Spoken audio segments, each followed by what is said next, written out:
alhamdulillah wassalatu wassalamu ala rasulillah ba'd.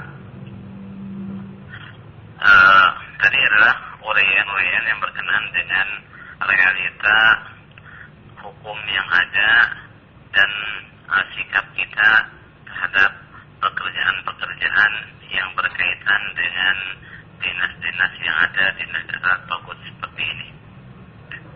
Sekarang adalah penjelasan tentang apa tabiat dakwah ini. Dalam materi yang berkaitan dengan dengan undang-undang ini sudah selesai, dan juga yang berkaitan dengan pekerjaan-pekerjaan dan bentuk-bentuk yang harus kita tinggalkan.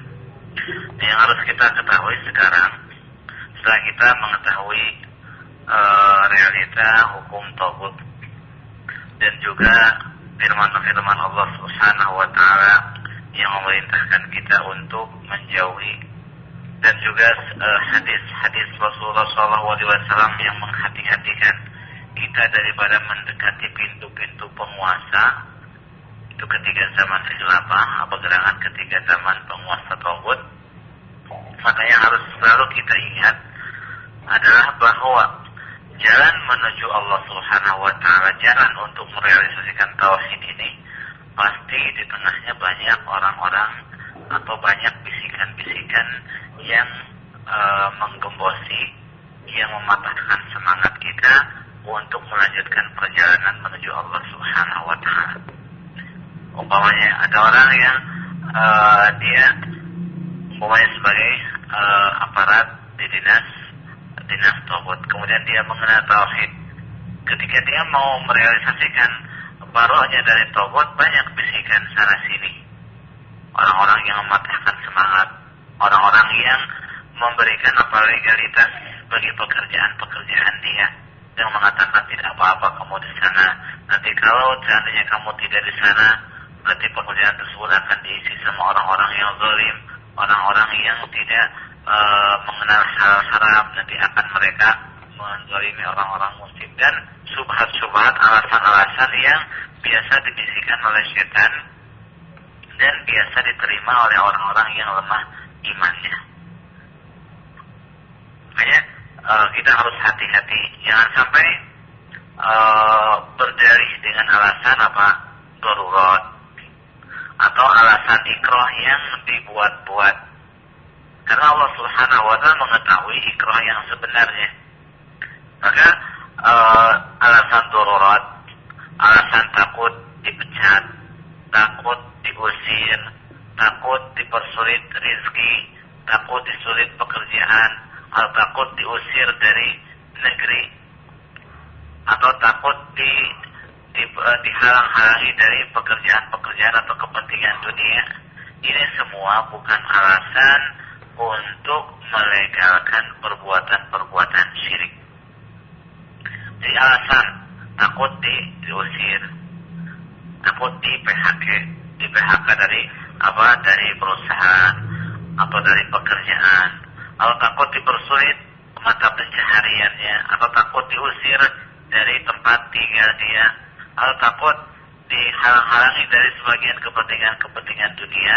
Itu semua adalah alasan yang tidak bisa melegalkan orang untuk melakukan kemusyrikan dan kekufuran. Dan cukup bagi kita bahwa Allah Subhanahu wa taala Ar-Razzaq, Zat Maha Pemberi rezeki. Dan kita cukup bagi kita tauladan adalah para nabi. Nabi Syuaib alaihissalam ketika diancam, ketika beliau menegakkan tauhid, menyuarakan tauhid di tengah masyarakatnya, beliau dan para pengikutnya diberikan dua pilihan oleh kaumnya. Mau kembali kepada ajaran semula, ajaran leluhur, atau mau diusir.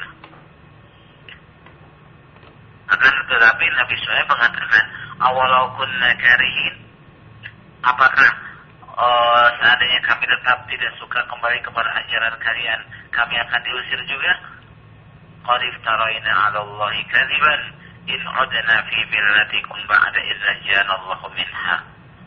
Kalau begitu, kalau seandainya kami kembali kepada ajaran kalian berarti kami telah mengada-ada kedustaan terhadap Allah bila kami kembali kepada ajaran kalian setelah Allah menyelamatkan kami darinya. Wa ma yakunu lana an na'uda fiha illa ayyasha Allahu rabbuna. Dan kami tidak mungkin kembali ke dalamnya, ke dalam ajaran kalian. Kami tidak mungkin mengikuti kalian. Kami tidak mungkin menyetujui kalian.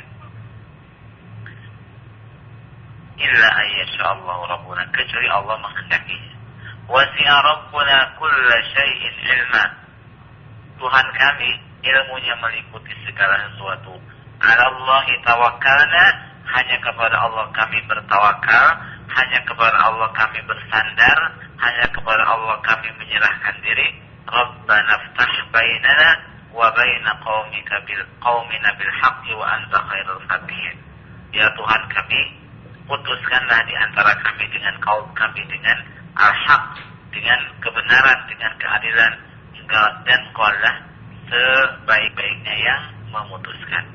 Di sini Nabi Syuaib alaihissalam diancam. Allah tidak mau mengikuti, tidak mau menuruti, tidak mau menyetujui, dan tidak mau kembali kepada ajaran semula, akan diusir. Akan tetapi Nabi Syuaib mengatakan, tidak mungkin kami kembali kepada ajaran kalian setelah Allah menyelamatkan kami dari ajaran tersebut. Ini menunjukkan begitu kokohnya keimanan Nabi Syuaib alaihissalam, sehingga apa? Beliau merelakan dirinya diusir oleh mereka daripada apa? Mengikuti ajaran mereka. Jadi konsekuensi memegang tauhid ini harus kita selalu ingat adalah pengusiran, penjulitan, mereka melukai, mereka membunuh, mereka menahan. Itu adalah konsekuensi tauhid.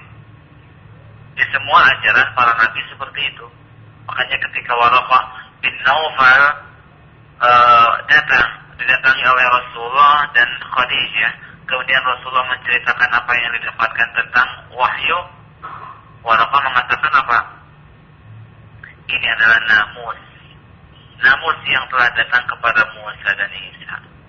Seandainya saya masih muda saat engkau diusir oleh kaum kamu, saya akan membela kamu dengan sebenar-benarnya pembelaan. Kemudian Rasulullah SAW mengatakan, amukhrijiyahum, akan mereka akan mengusir saya? Kemudian Waraqah mengatakan, tidak seorang pun yang membawa apa yang kamu bawa, tidak seorang pun yang membawa seperti apa yang kamu bawa, melainkan dia pasti disakiti dan dimusuhi. Di konsekuensi ketika memegang la ilaha illallah, apalagi dengan kondisi masyarakat seperti ini, penguasa mereka adalah orang-orang tauhid. Masyarakat juga banyak mereka jahil terhadap hakikat tauhid. Mereka justru lebih cenderung loyal kepada tauhid. Mereka lebih membela-bela program-program tauhid. Makanya tidak aneh kalau kita dalam kondisi kalau ingin mempertahankan tauhid dalam kondisi apa? Sulit.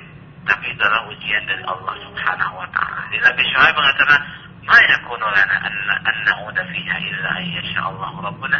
Tidak mungkin kami kembali kepada ajaran kalian kecuali kalau Tuhan kami menghendakinya. Jadi keyakinan keimanan Nabi Syuaib sangat mantap bahwa tidak mungkin kembali kepada ajaran kalian. Karena apa?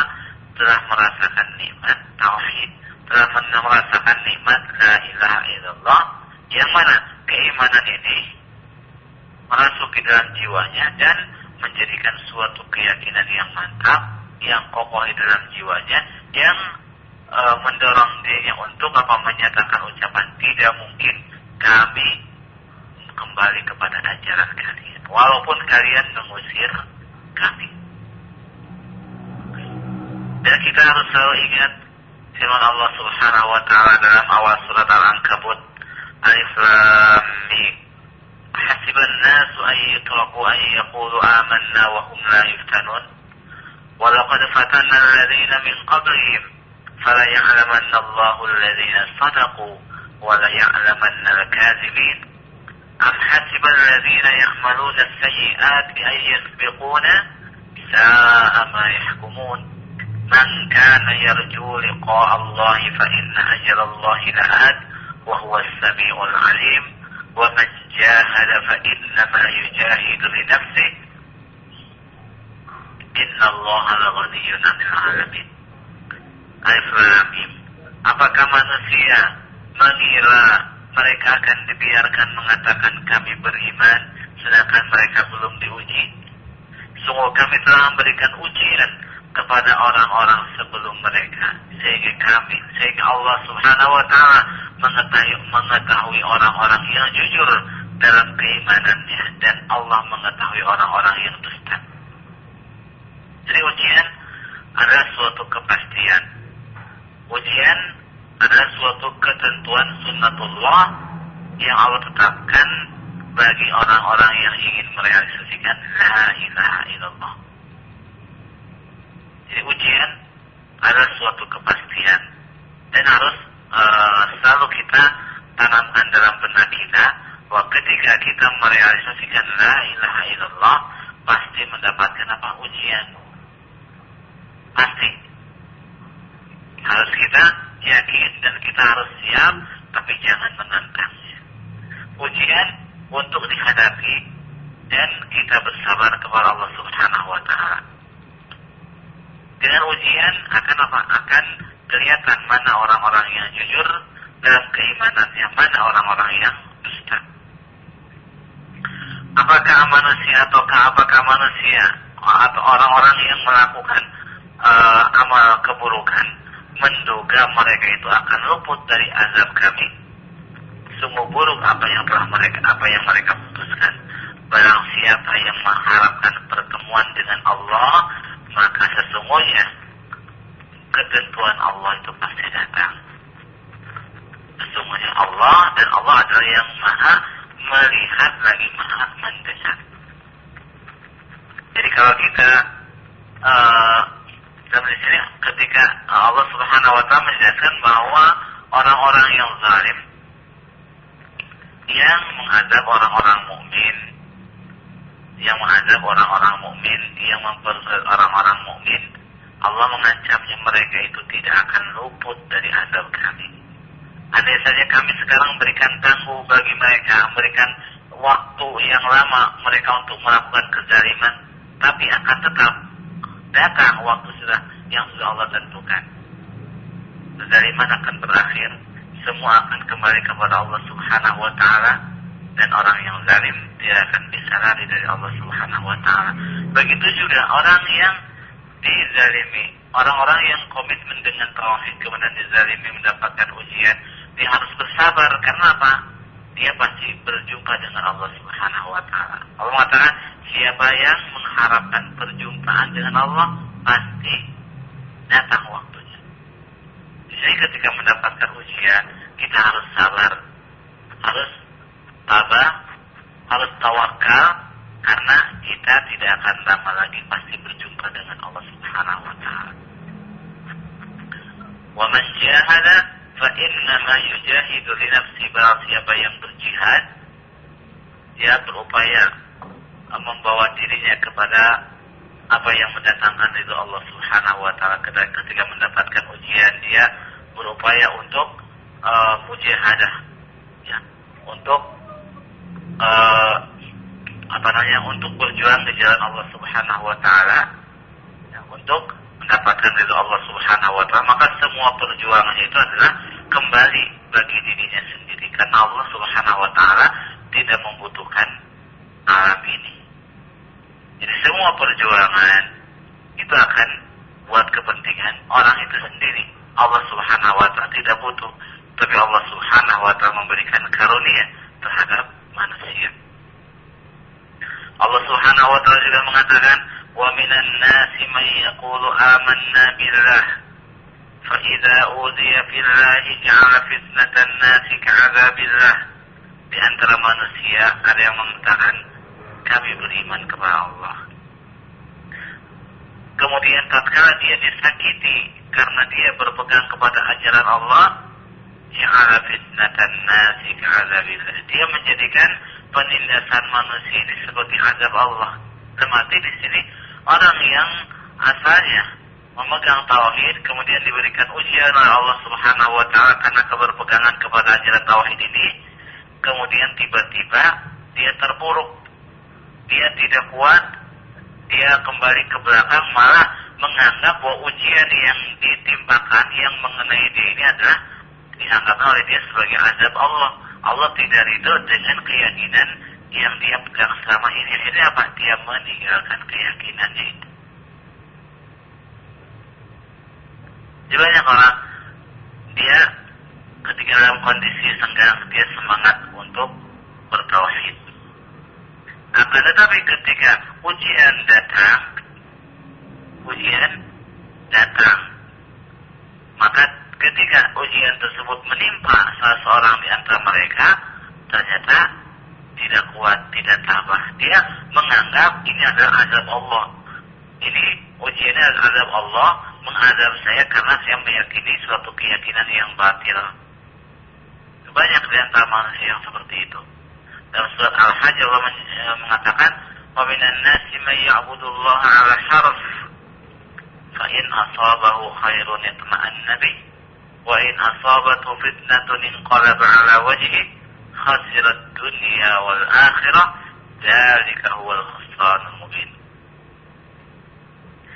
Di antara manusia ada yang mengabdi kepada Allah, ada yang bertauhid.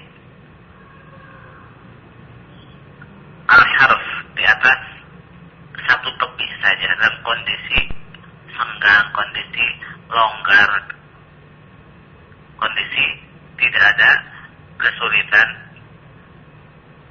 Jika dia mendapatkan kenikmatan, ketenangan dalam saat dia memegang ajaran tauhid ini, dia merasa tenang dengannya, mengatakan, oh ini ajaran yang benar, karena mendatangkan kebaikan, mendatangkan ketentraman, mendatangkan keamanan. Tapi ketika dia difitnah, terkena fitnah ujian dari Allah Subhanahu wa taala, inqalaba 'ala wajhihi, dia terpuruk ke belakang. Dia kembali ke belakang, tidak tahan dengan ujian tersebut, maka Allah mengatakan, khasirat dunia wal akhirah. Orang seperti itu rugi dunia dan di akhirat. Dzalika huwal khusranul mubin. Itulah kerugian yang sebenarnya yang paling dahsyat, yang nyata.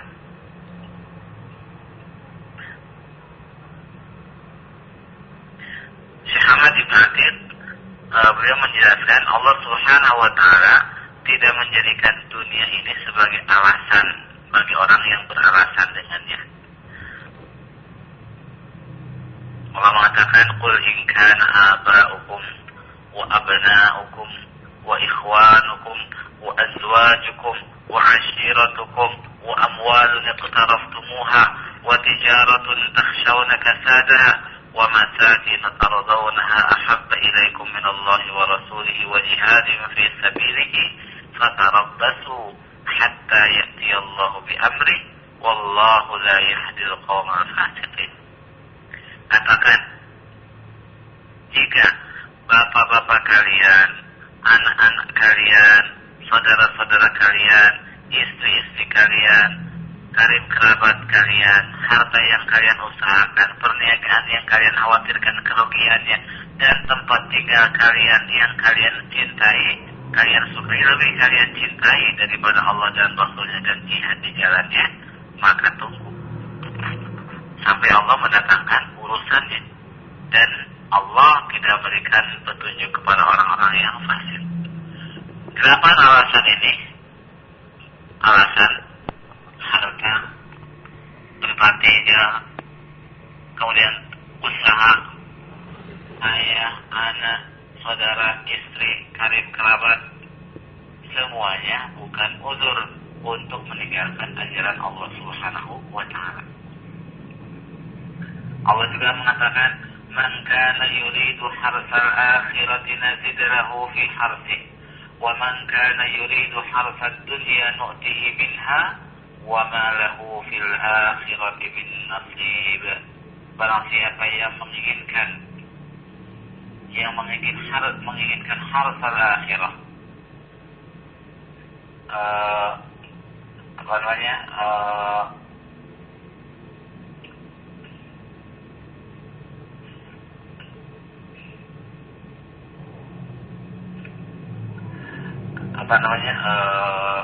ya harus kan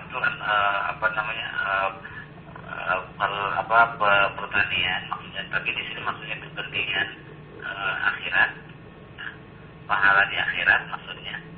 Siapa yang menginginkan apa yang ada di akhirat, maka kami akan menambahnya dalam pahalanya, dalam perniagaannya di akhirat ini. Dan siapa yang menginginkan perniagaan dunia,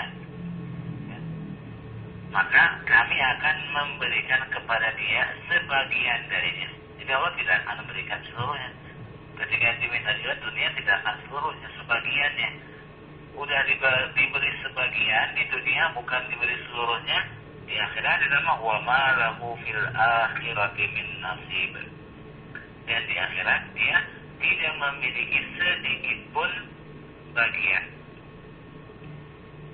Jika orang yang menginginkan dunia ini, menginginkan dunia dengan mengorbankan tauhid, dia beri sebagian dari dunia ini. Buktinya banyak orang yang mengorbankan tauhid demi ingin mencari dunia, tidak mendapatkan, kecuali sebagian saja. Karena di akhirat tidak mendapatkan apa-apa. Orang berlomba-lomba untuk menjadi ansor tauhid, itu kan menginginkan kehidupan dunia. Allah memberinya sebagiannya, memberi sebagiannya dari dunia ini, tidak diberikan seluruhnya. Buktinya mereka ada banyak kekurangan, dan di akhirat mereka tidak mendapatkan apa-apa. Kemudian juga Allah mengatakan, "Man kana yuridul ajilata ajjalna lahu fiha ma nasha'u liman nurid, thumma ja'alna lahu jahannama yaslaha mazmuman madhura.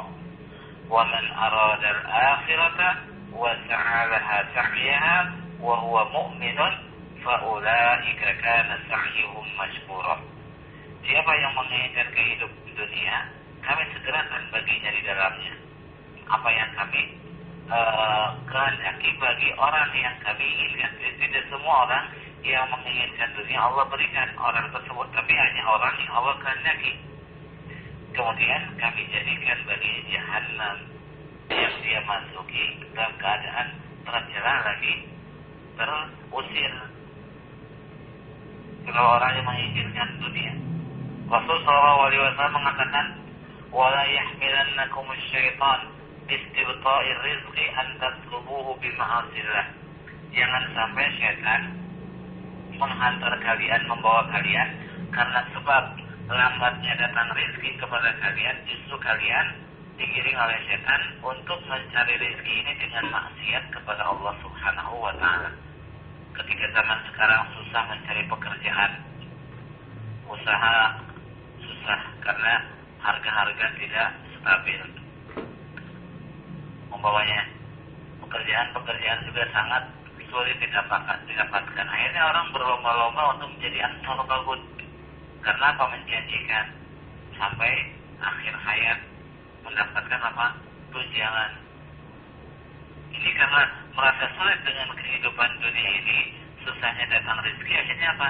Dia digiring oleh setan untuk mencari rezeki ini dengan maksiat kepada Allah Subhanahu wa taala. Jadi banyak orang yang terjerumus ke dalam kekufuran karena sebab apa? Mereka mencari dunia. Sedangkan Allah Subhanahu wa taala mengatakan, "Wa in khiftum 'ailatan fasawfa yughnikumullahu min fadlih." Kalau kalian khawatir miskin, maka Allah akan mencukupkan kalian dari karunia-Nya jika Dia menghendaki. Di sini Allah Subhanahu wa taala tidak memberikan uzur karena sebab orang takut fakir untuk apa? Untuk melakukan kekufuran atau untuk masuk ke dalam pekerjaan yang sifatnya apa? Kekufuran. Dan Allah mengabarkan juga, wa dialah ar-razzaq dzul quwwatil matin, sang pemberi rezeki yang maha yang memiliki kekuatan yang kokoh.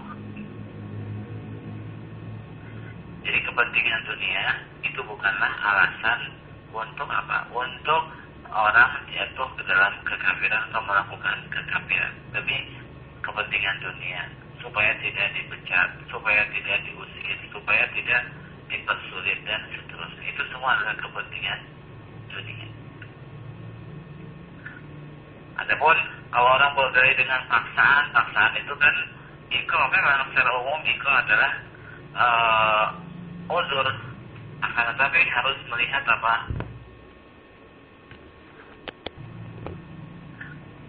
Adapun kalau orang berdalih dengan paksaan, paksaan itu kan ikrar memang secara umum ikrar adalah uzur. Akan tetapi harus melihat apa? Melihat ikrar mana yang diuzur oleh Allah Subhanahu wa taala. Allah Subhanahu wa taala menguzur orang yang dipaksa untuk melakukan kekufuran. Itu juga ada syarat-syaratnya sebagaimana yang dijelaskan oleh para ulama. Di antaranya orang yang mengancamnya mampu untuk merealisasikan ancaman. Sedangkan orang yang diancam, orang yang dipaksa tidak mampu menghindar atau tidak mampu lari.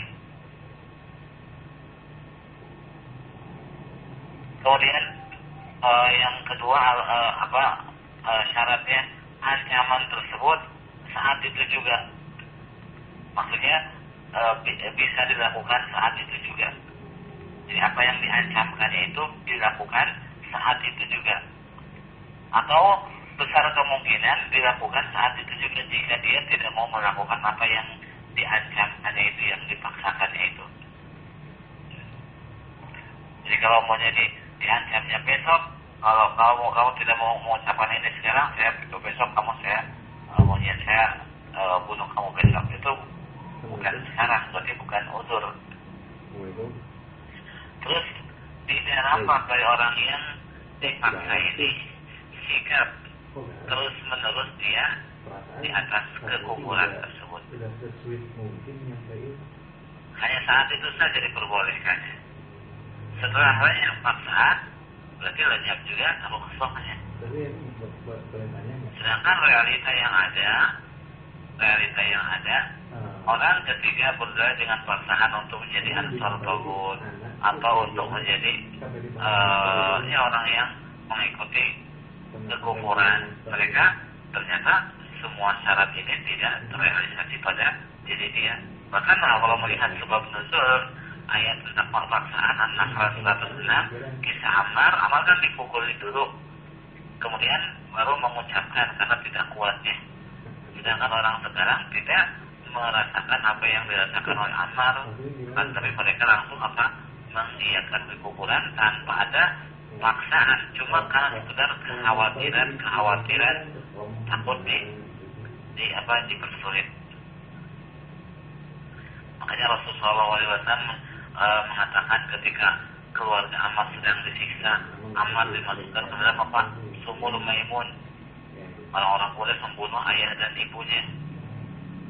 Mereka memukuli Ammar sampai tulang rusuknya patah. Rasul mengatakan sabrun ala Yasir fa inna mau'idakum al-jannah. Sabarlah ala Yasir karena yang dijanjikan kepada kalian adalah surga. Adapun realita orang sekarang ternyata ikrar itu paksaan hanya bahasa mereka, bukan paksaan yang syar'i, tapi paksaan dalam arti mereka terpaksa, saya terpaksa. Maksudnya bukan terpaksa yang syar'i, tapi terpaksa karena butuh dunia. Nah itu semua bukan uzur dari Allah Subhanahu wa ta'ala. Beda antara takut dengan paksaan. Justru banyak kekafiran dalam Al-Quran, Allah Subhanahu wa ta'ala ponis kafir pelakunya karena sebab mereka melakukan kekafiran karena alasan takut. Dalam surat Al-Maidah tentang ayat loyalitas 51 dan seterusnya, orang-orang yang loyal kepada orang Yahudi mengatakan nakhsha an tusibana dairah, kami khawatir terkena bencana. kekhawatiran, ketakutan ini mereka jadikan alasan. Tapi ternyata Allah Subhanahu wa Ta'ala tidak menerima alasan tersebut. Makanya kalau yang harus kita perhatikan bahwa kondisi sekarang ini kita punya kewajiban kita menampakkan din ini, menampakkan milah Ibrahim ini, menampakkan tauhid ini.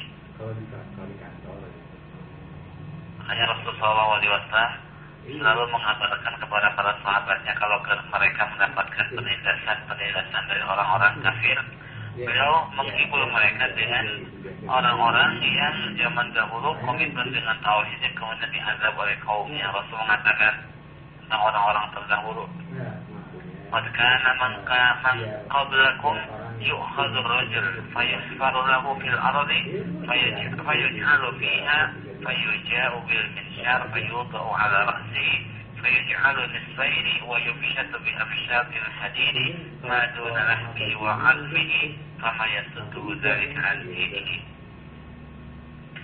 Sungguh seorang dari umat terdahulu mereka dia dibawa, ditangkap, kemudian dibuatkan lubang di tanah, kemudian dia dimasukkan ke dalam lubang tersebut, kemudian didatangkan gergaji dari besi, kemudian diletakkan di atas kepalanya, kemudian dia digergaji sampai terbelah menjadi dua, kemudian